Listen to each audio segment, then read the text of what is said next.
Trump নেতানিয়াহুর পর এবার নরেন্দ্র মোদী কুরবানির ঈদকে সামনে রেখে ভাইরাল বিচিত্র নামের পশুর তালিকায় এবার যুক্ত হয়েছে নতুন এই মহিষ।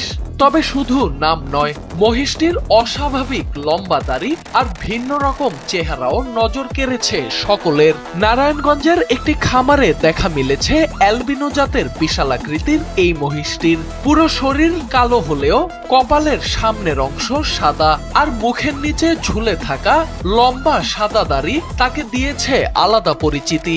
ঈদ সামনে রেখে প্রতিদিনই শুধু এক নজর মোদীকে দেখতে ভিড় করছেন দর্শনার্থীরা।